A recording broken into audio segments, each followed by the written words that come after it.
You can love someone deeply and still struggle with connection. Relationships are more like gardens.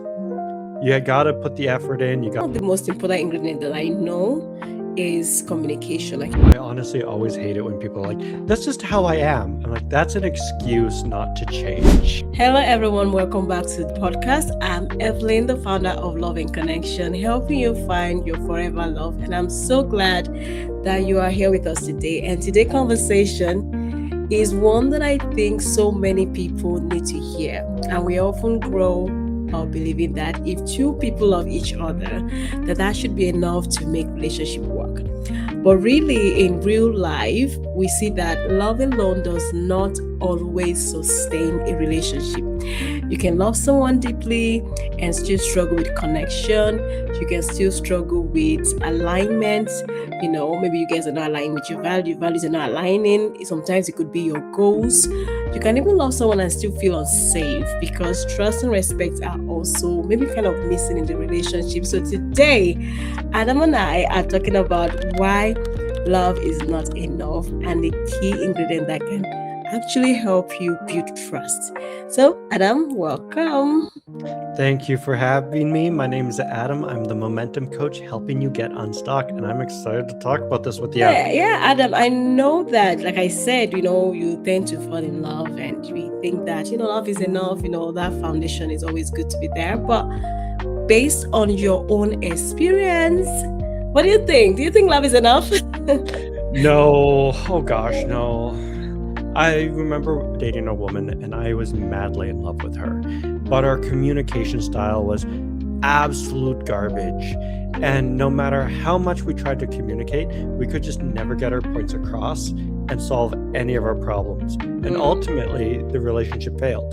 Because even though we loved each other and we loved each other so much, the communication just wasn't there. And I think in regards with relationships are more like gardens.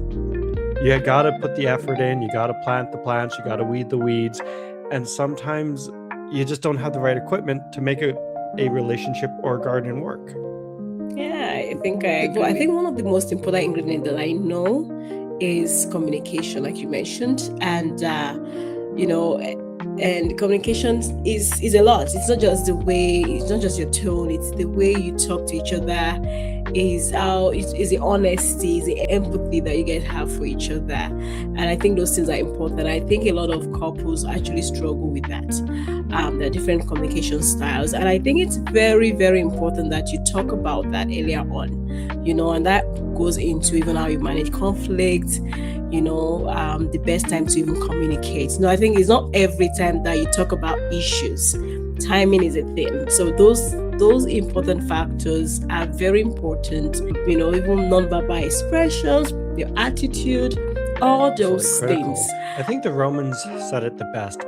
They didn't believe in what we would consider love or our version of love. They believed a lot in it is our job and duty to teach our partners about us and how we want to be communicated, how we want to be loved, how we want to be pleasured. But it's also our partner's job to teach us how they want to be communicated with.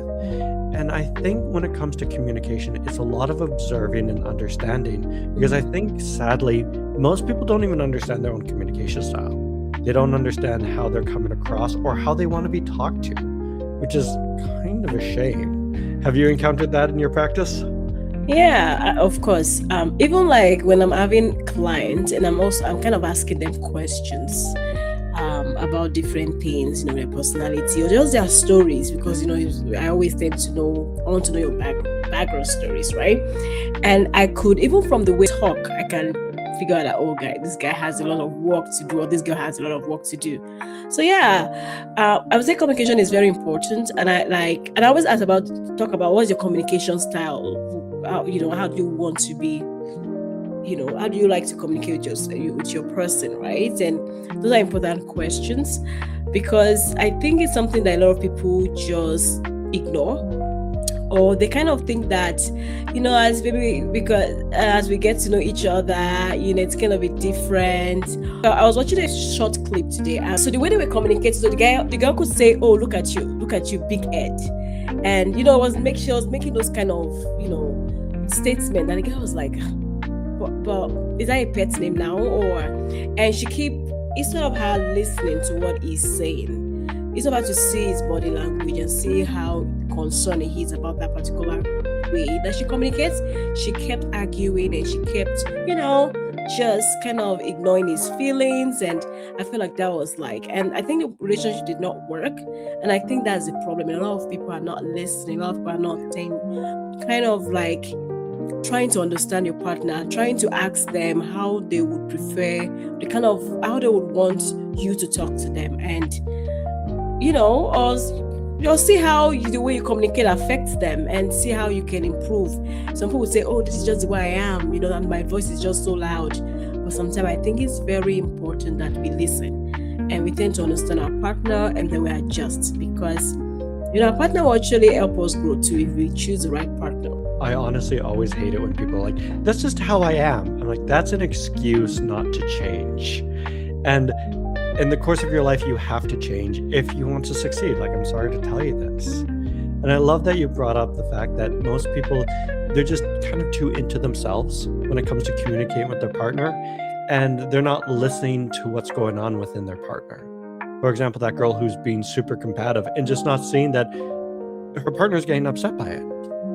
And I see this a lot. Like, I teach a lot of like the 3 listening levels. Level 1's just all about me, me, me, me, me. What do I think about what you said? What do I want out of this conversation? What do I feel about what has just been said? And when we're communicating with somebody else, we need to get out of our head and get into a level 2 listening, which is all about them. What do they think? They said something to me? What did they feel about that? What do they want out of this conversation? It's only when we stop thinking about ourselves and start thinking about our partners that we can start understanding them and understand how they think and how they see the world. Yeah, I think sometimes it's cultural too. Different culture have the way that they communicate. I remember when I moved to Canada earlier on, for example, and the lady was like, oh, shut up. I'm like, what? For us, where I'm from, it's insults, right? But then I remember my brother was kind of offended by it. And I had to just watch her a little bit. And I watched that she was doing that to everybody. And when she was doing it, she was excited, she was happy, she was joking. So I allowed her to relax and say, oh, this is how they communicate here. So sometimes it's very important to understand your partner, especially where they're from. And also say, if you're dating a Nigerian, for example, we tend to be loud. Some African people are loud. So she might not be upset with you. That's just the way she communicates. And that is important to know and learn your partner so that it doesn't, because you don't want to change them. In a way, like there's some things that is lovely and that's what make them happy and bubbling. You don't want to take that from them. So sometimes you may need to adjust, especially it's not going to cause you any harm. Sometimes you may have to do that. Sometimes you may have to unlearn, relearn, whatever that looks like. But yeah. You talking about the cultural differences very much reminds me of me. So in my practice, I've long since learned that people take words differently. Yeah. And I communicate much more in a violent way. So for example, when I'm trying to cheer you on, I'll be like, go out there and crush it. You're going to kill it out there. You're going to smash it. And using all these more aggressive or violent terms, that's how I communicate. I love it. For example, I had a girl come up to me and she called me a hunter. I was like, yeah, I am a hunter. I'm a real go-getter. But I've noticed that some people, they don't respond to that at all. I've had clients that are like, Adam, I feel uncomfortable when you tell me that I'm going to kill it. Like, I'm not a violent person. And it's a culture thing.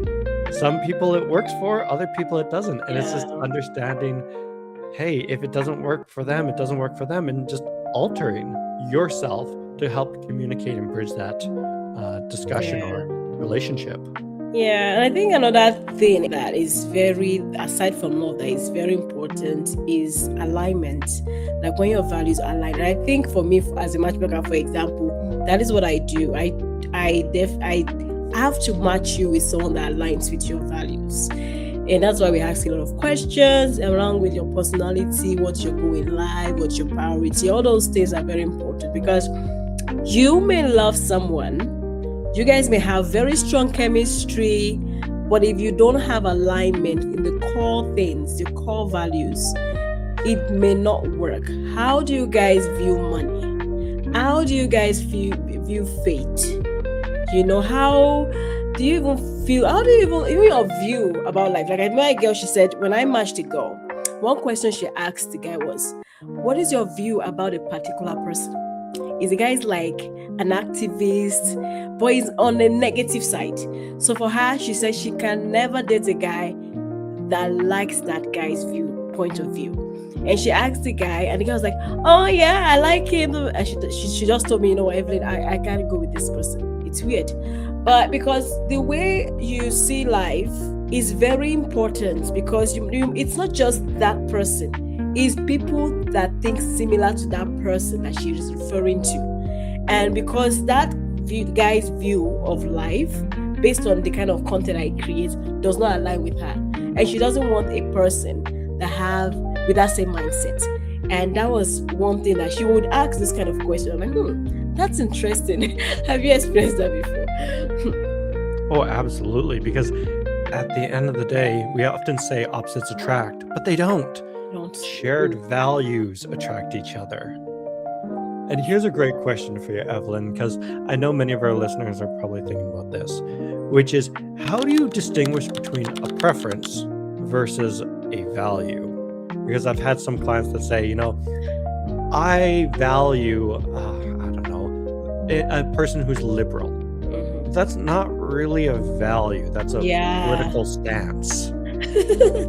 Which is, what does it mean to be liberal? What it means to be liberal today was not what it meant 20, 30 years ago. And so it's like, how do you distinguish between just a preference? I think values is what, it's just like a company, right? Like values is your core, kind of what makes you you are, what makes you, is like saying fate. Fate is very important to anybody. If you marry someone that is not very, not a religious person, a very religious person, that would be an issue.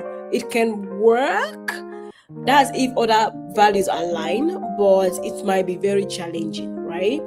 You value honesty. If you meet someone that is a liar, and that is against your value, you will struggle. You will have issues. It will be a problem for you. You value loyalty. Those are very core things. Those are things that are very key ingredients. Very important that if it's not there, it will make your life very miserable and difficult. Now, preferences is maybe you like a tall person. Now, you might think, as a preference is not like nothing will happen to you, to not kill you if you marry a short person, right? If the person is kind and loving and all that, it will not affect you in any way. It will not.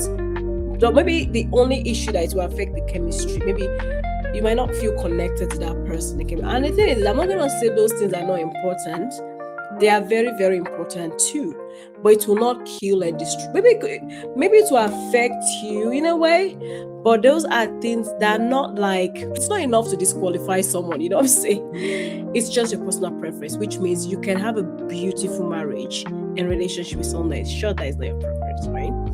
So I would say preference, that's where I would differentiate it. It's something that you just like, you prefer, but it's not like like if it's not there, it's going to ruin you in any way.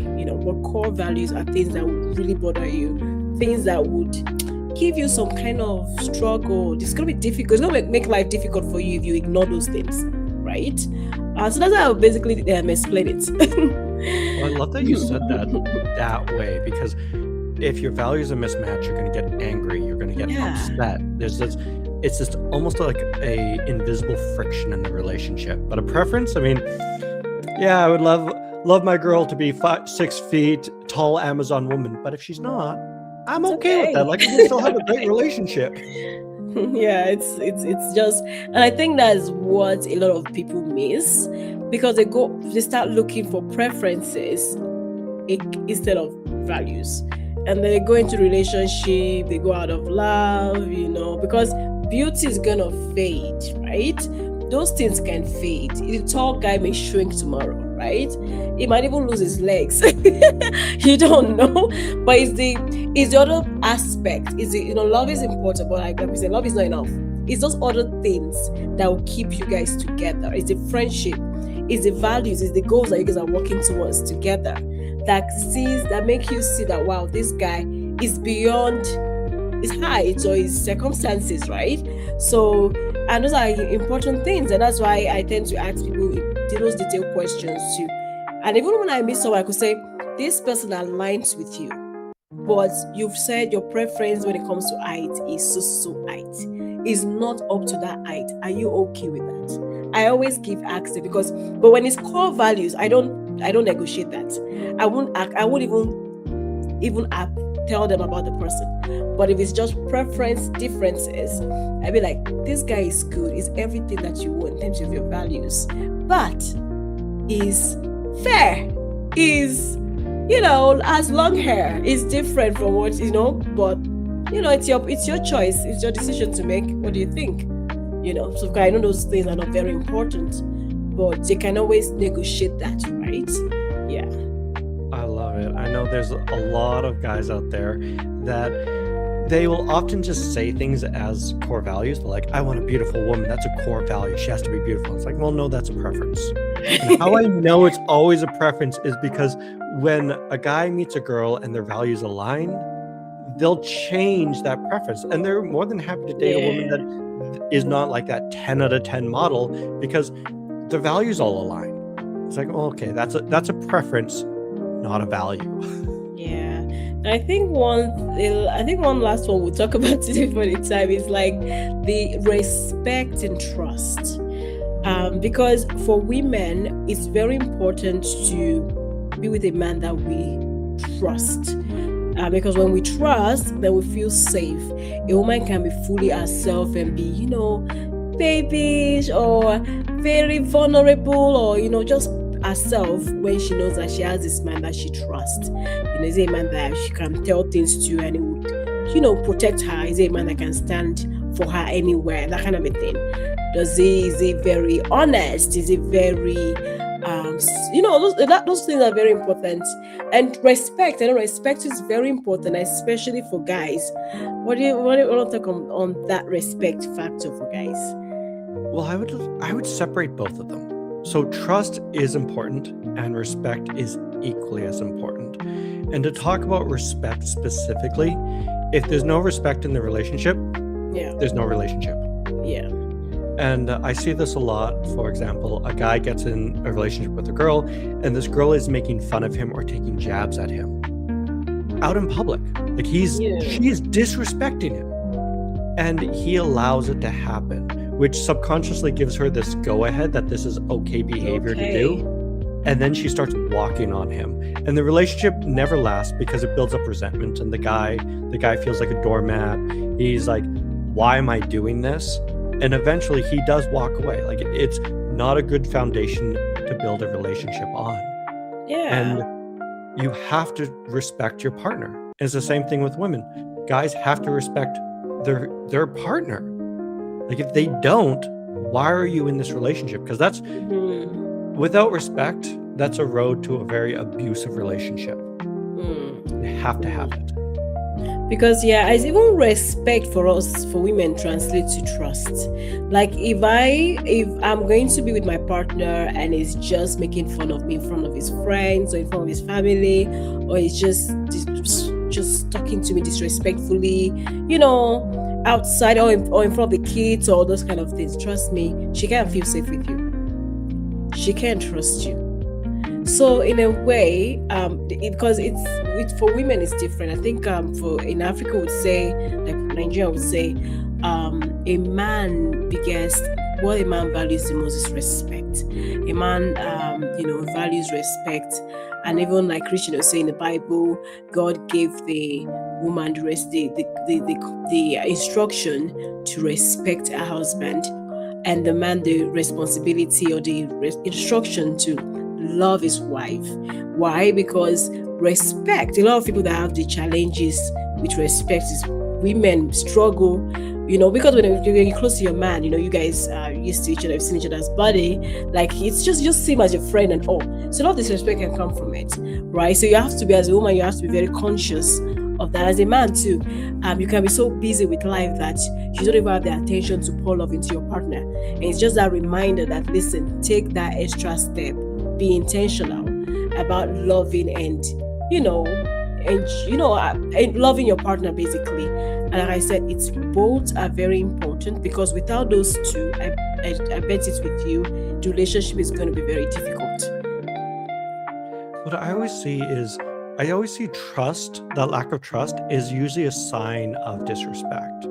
Yes. Where if you're being disrespectful to your partner, it's not like immediately they're not going to trust you. It's usually disrespect over a long period of time. Yeah. And then eventually they're like, I don't trust you.